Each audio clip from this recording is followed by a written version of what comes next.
드림스탁 나우 시간으로 함께 넘어오셨습니다. 오늘은 금종왕 캠피셔에 대해서 알아보는 시간 갖도록 하겠고요. 2024년 강세장에는 어떤 것을 더욱더 주목을 하면 좋을지에 대해서 이야기해보도록 하겠습니다.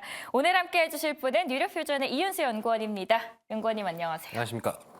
오늘 의상색이 잔디밭과 같이 참 잘 어울리십니다. 네, 아직 추운 겨울이지만 네. 증시에도 봄이 오고 네. 날씨도 빨리 봄이 오길 바라면서 초록색을 또 입고 왔습니다. 그래서 오늘의 또 주제 또한 강세장 안에서 어떻게 맞습니다. 우리가 대응을 하면 좋을지입니다. 자, 그렇다면 저희가 강세장을 어떻게 대응하면 좋을지 알아보기 전에 일단 흐름이 어땠는지부터 복기를 해볼까요? 네, 지난주 시황 먼저 말씀드리면요. 지난주에 이제 이 새해 시작 아니었습니까? 근데 새해 시작을 좋지 않게 시작을 했죠. 하락으로 시작해가지고. 근데 이제 이 하락이 연말 연시에 급등한 채권 그림 때문에 생긴 거거든요. 근데 이제 뭐 아직까지는 이제 워낙 FOMC 이후로 특히나 이제 금리가 너무 급락을 해가지고 뭐 3%까지 내려갔으니까 10년물 기준으로. 근데 그것 때문에 이제 이 반대급부가 있는 거 아니냐? 바로 이제 급등한 거 아니냐라는 관측이 있습니다. 그래서 뭐 아직까지는 좀 더 지켜봐야겠죠. 이게 좀 장기적으로 금리가 한 4%대에서 고착이 되느냐, 아니면은 뭐 잠깐의 반등이고 다시 또 연준의 금리 인하를 생각을 해서 내려가느냐. 요거에 따라 이제 올 연초의 분위기가 조금 갈릴 것 같습니다. 연초의 분위기가 또 어떻게 펼쳐질지 한번 알아보도록 하겠고요. 금리가 얼마나 더 올라갈지 변동성도 저희가 지켜보면서 말씀을 드리도록 하겠습니다. 자, 강세장에 대해서 이야기를 해주신다라고 하셨습니다. 가장 먼저 이 상승장을 예측했던 분 바로 캠피셔인데 캠피셔 뭐 명품주는 저렴하지 않다. 그래서 명품주를 사야 한다라는 말로도 유명하신 분인데 이분 일단 어떤 분인지부터 저희 시청자분들께 소개를 해드려야 될 것 같습니다. 캠피셔는 뭐 긍정왕으로 유명하죠. 캠피셔를 또 이제 오늘 가져온 이유가 23년에 작년에 이제 장이 좋지 않았습니까? 근데 그 상승장을 가장 먼저 예측한 사람입니다. 22년 10월에 장이 제일 안 좋을 때 그때 이제 상승장이 이제 시작됐다. 이제 반등할 것이다라고 타이밍을 또 귀신같이 맞추셔가지고 그것 때문에 유명해지신 분이고요. 네, 이분 얘기를 하기 전에 또 이번 주에 또 이벤트들이 좀 있거든요. 그거에 대해서 조금 말씀을 드리면은 우선 지난주에 이제 고용 지표들이 발표가 됐었는데 이게 좀 시장이 반응이 이상했거든요. 원래는 고용 지표가 안 좋아야지 좋게 반응하잖아요. 그렇죠. 안 좋은 근데 이번에 좋게 나왔단 말입니다. 비닐자리 수만 안 좋게 나오고 그리고 뭐 실업률이라든지 뭐 비농업 고용 이런 건 예상치보다 더 좋게 나왔거든요.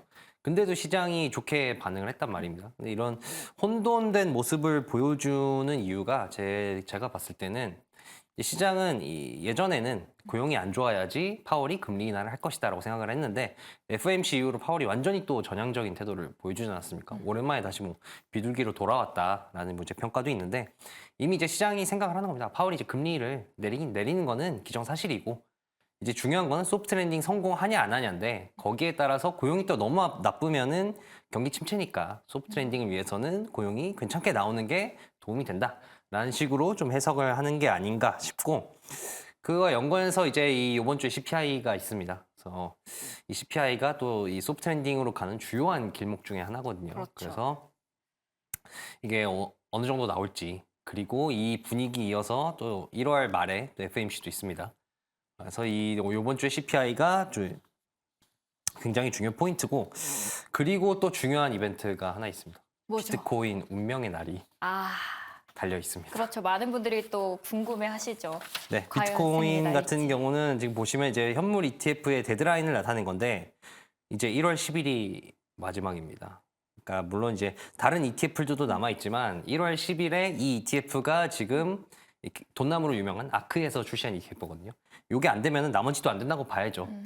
그렇기 때문에 지금 뭐 시장에서는 거의 90% 확률로 된다라고 하고 있는데 이제 10% 확률로 안 되면은 게리 겐슬러의 목숨이 위험하지 않을까 싶을 정도로 너무 확정적으로 믿고 있는 상황이긴 합니다. 지금. 네, 저희 시청자분들께서도 비트코인에 많이 관심을 갖고 계시거든요. 그리고 관련 주들도 유독 이제 큰 상승을 나왔던 만큼 꼭 승인이 저는 됐으면 하는 마음이 있습니다.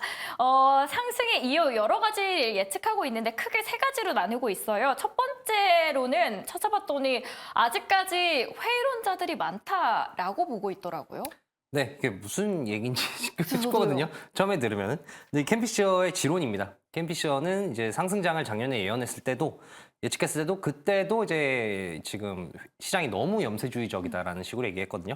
이게 무슨 논리냐면은 이제 그런 얘기가 있습니다. 주식의 유명한 금원인데 이게 보시면은 이게 템플더 곡선이라는 그래프거든요. 그러니까 시장에 뭐 이제 가격이 낮을 때 바닥일 때 그리고 꼭대기일 때마다 이 심리를 나타내는 그래프인데 유명한 명언이죠. 그러니까 강세장은 염세주의 속에서 태어나서 회의주의 속에서 성장하다가 낙관주의 속에서 성숙하고 이제 유포리아에서 그러니까 너무 이제 완전 무결한 행복 상태에서 이제 죽는다라는 아, 건데 캠피셔가 봤을 때는 아직까지는 이 회의주의 속에서 성장하는 단계다.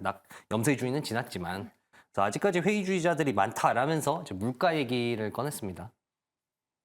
이제 물가가 지금 뭐 많이 잡혔다고는 하지만 그렇죠. 그래도 지금 우려들이 아직까지 있거든요. 대표적인 게 두 가지인데 하나는 경기가 너무 안 좋아져가지고 이거 디플레이션 오면 어떡하냐. 그러니까 침체가 오면 어떡하냐라는 게 하나고 나머지 하나는 이제 이 인플레이션이 너무 끈질기면 어떡하냐. 이게 인플레이션이 목표물 지금 많이 떨어졌지만 목표 물가의 2%까지 가는 건 어렵다. 뭐 이런 우려들이 있지 않습니까? 근데 캠피셔는 둘 다 괜찮다. 뭐 문제 없다라고 얘기했습니다. 그 이후로는 이제 이 끈질긴 인플레이션 같은 경우는 이렇게 연율로 계산해 보면은 그러니까 지금 나온 거를 이제 분기별로 계산해 가지고 곱하기 4하면은 연율이 되는데 연율로 계산하니까 한 2% 정도 지금 도달을 했더라. 근데 물론 연준은 이제 전년비로만 보지 연율로는 계산을 안 하니까 그렇죠. 뭐 이제 연율이 2%라고 해서 연준이 2%라고 생각하는 건 아니지만 근데 연율이 또 이렇게 추세를 알려주는 계산법이거든요. 그래서 추세를 보면 확실히 떨어진다는 거를 확인할 수 있다라고 얘기를 했습니다. 그리고 디플레이션 같은 경우는 지금 디플레이션이 오려면은 통화 감소가 일어나야 되는데 지금 이게 보시면은 통화량의 대표적인 지표인 M2 증가율을 나타낸 거거든요. 근데 이 M2 증가율을 보시면은 뭐 2차 대전 이후로 처음으로 뭐 통화량이 감소했다. 라고 역성장했다라고 하는데 그 폭이 한 가장 감소했을 때가 마이너스 5%입니다. 근데 그러니까 이제 캡션 이걸 보고 감소하긴 했지만 디플레이션이 오려면 이 정도 감소로는 안 된다. 더 감소해야 되는 거고 그리고 연준이 디플레를 안 두고 볼 거다라고 얘기했습니다. 왜냐면은 인플레랑 디플레 중에서 진짜 찐 고통은 디플레다. 왜냐면 이제 디플레이션 같은 경우는 항상 이 경기 침체를 동반을 하거든요. 경기 침체가 오면은 실업률 치솟고 이러잖아요. 그러니까 이런 체감되는 고통이 인플레이션보다 훨씬 크기 때문에 연준이 인플레이션을 다시 불러오는 한이 있더라도 디플레는 결단코 막을 것이다. 그래서 이런 걱정들은 틀렸는데 아직까지 이런 걱정을 많이 한다는 거죠. 그래서 회의주의가 있고 그리고 두 번째로 또 뉴스에 보셨을지 모르겠지만 학자금 얘기가 좀 나오고 있습니다. 네. 이제 미국이 작년 10월, 11월부터 학자금 재상환이 시작이 됐거든요. 근데 뭐 학자금 규모가 뭐 몇 조 달러가 된다 이런 얘기가 있는데 캠피셔도 이거가 낭설이다. 정도 낭설이다라고 일축을 했습니다. 그 이후로는 이제 학자금 대출이 생각보다 규모가 그렇게 크진 않다는 거죠. GDP 대비 학자금 대출 규모를 보면은 옆에 Y축을 보시면 아시겠지만 한 자릿수거든요. 그래서 이게 한 자릿수이기 때문에 경제에 큰 영향을 못 주고 그리고 학자금 대출의 연체율을 보면은 점점 우하향하고 있습니다. 그러니까 사람들이 점점 이 학자금을 잘 갚는다는 얘기이기 때문에 뭐 학자금 대출도 전혀 영향이 없다. 그래서 학자금 대출 때문에 뭐 소비 여력이 약해져서 미국 경제를 지탱하는 소비가 약화되고 이런 사태는 없을 것이다라고 한 게 이제 이 첫 번째 회의주의자가 많다는 거에 근거였습니다. GDP 대비 학자금 대출의 표를 보면서 학자금 대출에 대한 우려는 그렇게 크게 저희가 걱정할 필요는 없다라고 이야기를 했습니다. 그래서 첫 번째로는 캠피셔가 주장하는 게 회의주의자가 아직까지 많다고. 그럼 두 번째 이유를 넘어가 보도록 할 텐데 평행 이론입니다. 과거를 그러니까 되짚어 봤을 때 지금 2024년이 어느 때와 비슷하다라고 보는 건가요? 1968년이 나왔습니다. 1968년. 어땠습니까, 그때는? 그러니까 그때 그러니까 이제 캠피셔가 왜 1968년 왜 가지고 오는 거야라고 한 이유가 있거든요. 이거 이유는 바로 이제 캠피셔가 제가 앞서 말씀드렸지만 2023년에 상승장을 예측했다고 그쵸. 말씀드리지 않았습니까? 가장 먼저. 근데 그때 예측했을 때 주된 근거 중에 하나가 2023년이 1967년과 비슷하다라고 얘기를 했어요. 그럼 왜 비슷하냐? 이제 이것부터 먼저 알아보자면 1967년에는 베트남 전쟁이 있었습니다. 근데 2023년에는 우크라이나 전쟁이 있었죠. 물론 이제 베트남 전쟁은 미국이 직접 참전을 한 거고 우크라이나 전쟁은 아니지만 그래도 대리전 성격으로 참전을 하지 않았습니까? 그렇기 때문에 큰 전쟁에 미국이 휘말렸다라는 게 공통점이고, 그 다음에 이 당시에 이제 린드비 존슨 대통령이 위대한 사회 정책이라고 해가지고 이제 빈민구제를 목적으로 하는, 우리 오늘날로 치면은 거대 부양책들을 통과를 시켰거든요. 근데 오늘날도 뭐 인프라법, 인플레 감축법, 뭐 반도체법 이런 식으로 바이든 정부에서 경기를 부양시키려고 또 엄청나게 거대 법안들을 많이 통과시켰단 말이죠. 그래서 이것도 공통점이고, 그리고 67년 당시에는 68년을 앞두고 이제 대선이 있었다. 대선을 앞두고 그 당시 이제 이 베트남 전쟁을 하고 있었으니까 반전 여론을 중심으로 해가지고 이 미국 사회가 양극화가 됐거든요. 근데 그 당시도 2023년도 24년 대선을 앞두고 바이든이냐 트럼프냐 이걸로 너무 미국이 양극화가 돼 있는 것도 공통점이다. 그리고 결정적으로 67년 당시에 침체 공포가 있었다고 합니다. 오, 그러니까 이 68년에 경기 침체가 올 것 같다라는 공포가 있었고, 2023년도 마찬가지로 침체 공포가 있지 않았습니까? 근데 이제 그게 상당히 공통점이고, 실제로 그래서 67년 당시에는 연초에 이런 공포 때문에 안 좋다가 그 이후로 이제 장이 계속 상승을 했거든요. 특히 성장주 위주로 올랐습니다. 이 당시 분류에 따르면 성장주인 주식들로 올랐는데, 23년도 마찬가지였잖아요.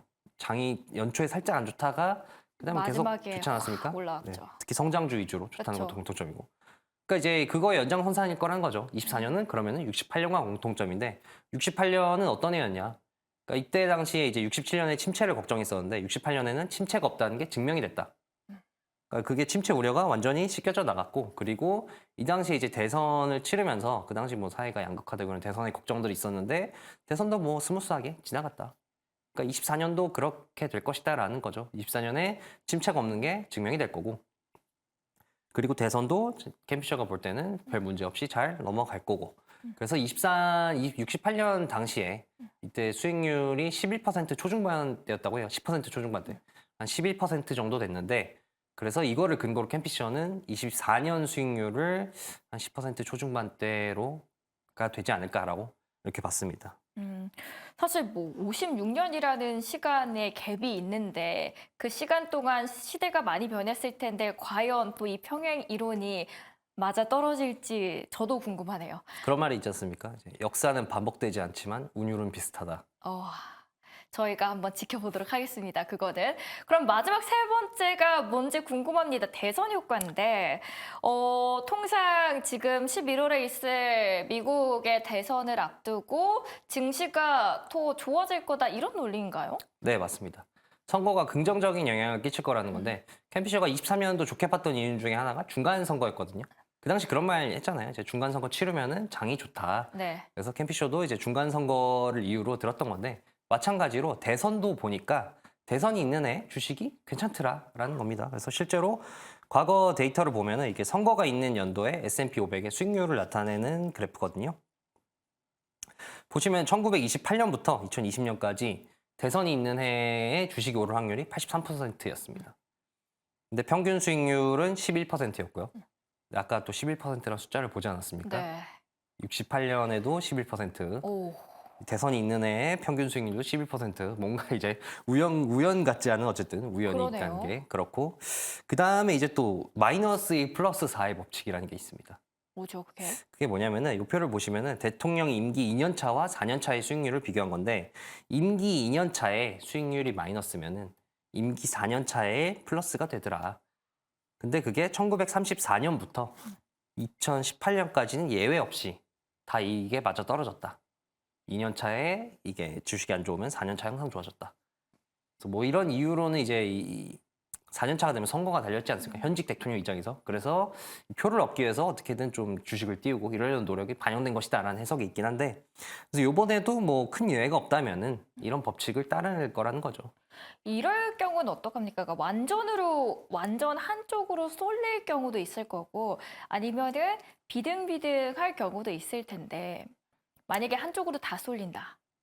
그러면은 이제 캠피셔가 얘기하는 선거의 법칙이 깨지는 겁니다. 아, 이게 지금까지 들으신 분들은 아니 뭐 선거 있던 해 주식 올랐다고 해서 네. 올해도 오르면은 이거 뭐 사기꾼 아니야? 라는 식으로 이제 들으실 수 있는데, 캠피셔가 그렇게 허술한 사람이 아닙니다. 구른데. 그래서 이게 이유를 대는데 아까 말씀하신 것처럼 선거 결과가 중요하다. 그러니까 왜냐면은 이제 선거가 이게 한쪽으로 압승이 되면은 그거는 이제 주식이 안 좋다는 거죠. 아, 왜냐하면 이제 선거가 이제 펼쳐졌을 때 민주당과 공화당이 비등비등해야 된다.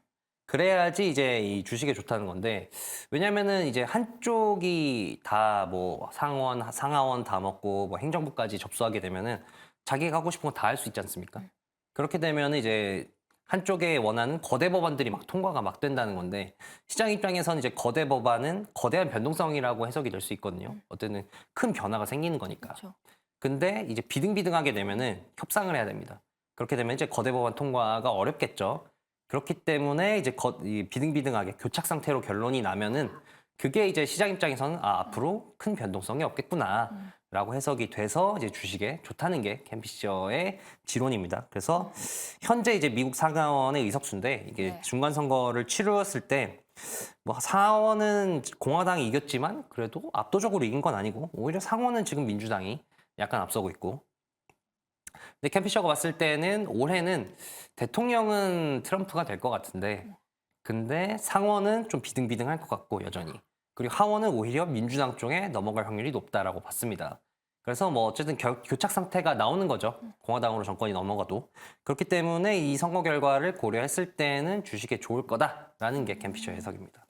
선거 결과에 따라서도 시장에 미치는 영향력이 달라질 수 있다라는 포인트도 기억해 두시면 좋을 것 같습니다.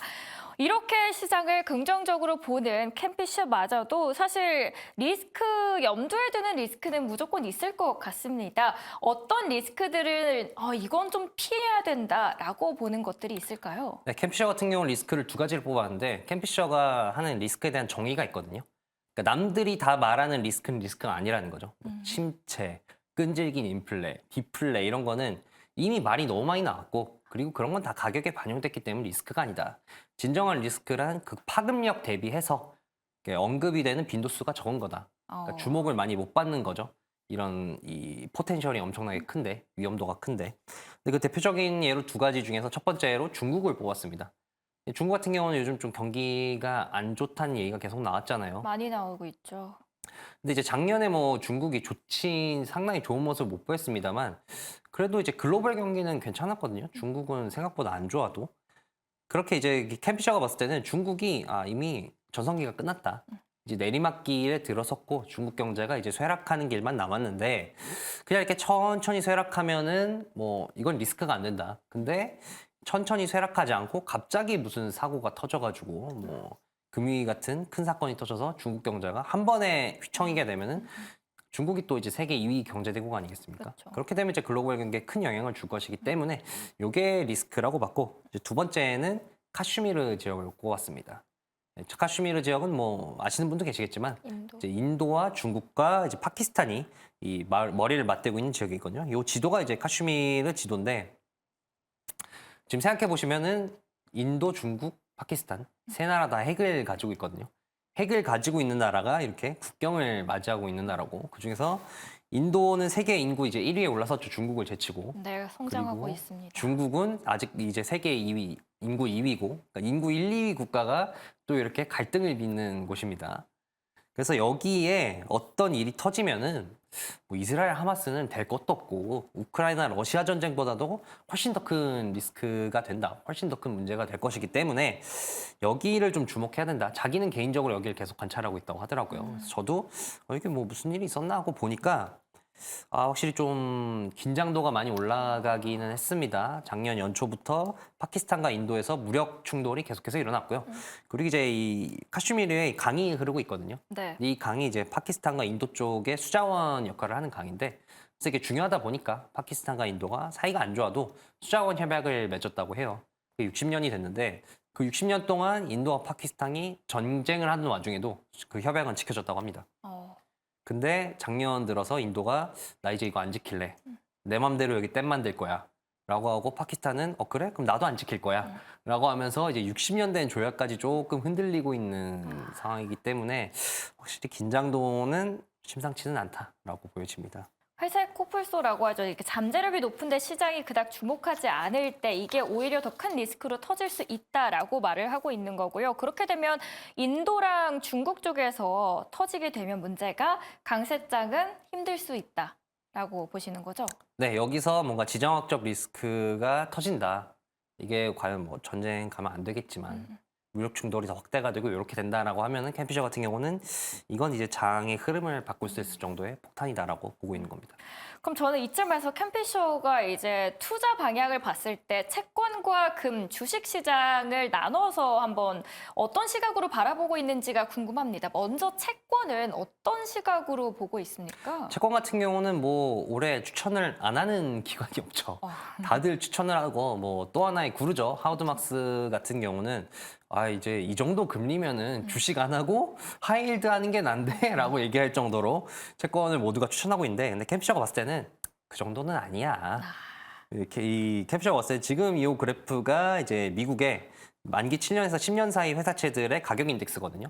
이거 봤을 때는 그 채권이 계속 하락하다가 다시 이제 반등하는 거는 맞는데 그리고 지금 어떤 이 종류의 채권들이 반등했나고 보면은 하이힐드가 제일 먼저 반등했고 그 다음으로 크게 반등한 게 회사채고 마지막에 이제 국채인데 한마디로 약한 골이 먼저 반등을 한다는 거죠. 이게 뭐 강세장의 전형적인 사인, 반등의 전형적인 사인이라서 채권이 뭐 올해 괜찮을 건 맞는데 근데 주식에 될 건 아니다. 왜냐면은 이제 채권과 주식이 반등했을 때부터의 수익률을 보면은 그러니까 작년 한 10월, 11월, 22년 10월, 11월 정도 되거든요.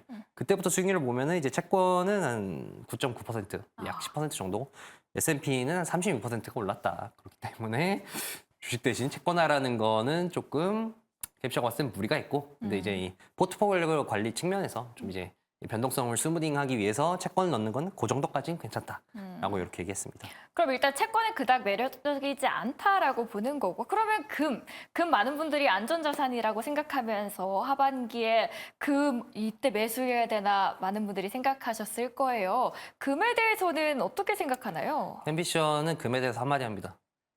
당신이 고수가 아니라면 금은 사지 마라. 오히려 위험하다. 네.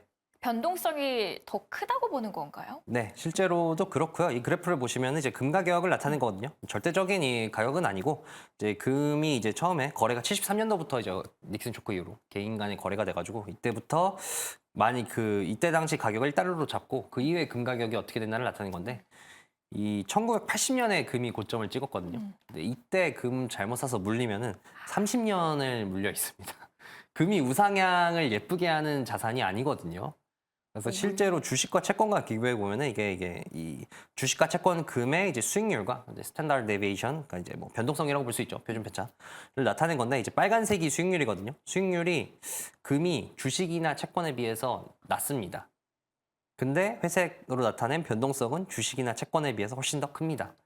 그렇기 때문에 금은 이렇게 우상향하는 자산은 아니기 때문에 오히려 변동성이 크고 이제 리스크가 있는 자산이기 때문에 금은 마켓 타이밍을 제대로 잡을 수 있는 거 아니면은 제대로 잡으면 좋죠. 변동성이 크니까. 근데 그렇지 않으면은 조금 피해라라고 얘기했습니다. 저도 제가 또 원자재를 많이 좋아하지 않습니까? 그렇죠. 좋아하시죠. 저도 여기 굉장히 동의합니다. 저 개인적으로도 금에 접근할 때는 트레이딩 관점으로 접근하기 때문에 그래서 최근에 금 같은 경우도 이제 금 특징이 이렇게 이 우상향한 자산이 아니고 변동성이 크다 보니까 한번 고점을 찍으면은 그 뒤로 급락을 해가지고 계속 박스권에 있는 경우가 패턴이 크거든요. 근데 요번에 이제 그런 패턴을 조금 보이려는 기미가 있기 때문에 저도 뭐 조금 조심해야 되지 않을까 생각이 들었습니다. 시청자분들께서도 금 관심 있으신 분들은 이 부분 꼭 유념하시면서 투자하시는 게 좋을 것 같습니다. 그렇다면 마지막으로 남은 게 주식입니다. 마지막으로 믿을 건 주식뿐이다 이건가요? 그렇죠. 캠피셔는 이제 기승전 주식인데 역시 믿을 거는 주식밖에 없다. 그러면서 주식에서 어떤 주식이 좋냐? 연초에는 여전히 성장주가 강세를 이어갈 것 같은데 근데 금리 인하하고 나서는 가치주가 좋을 것 같다.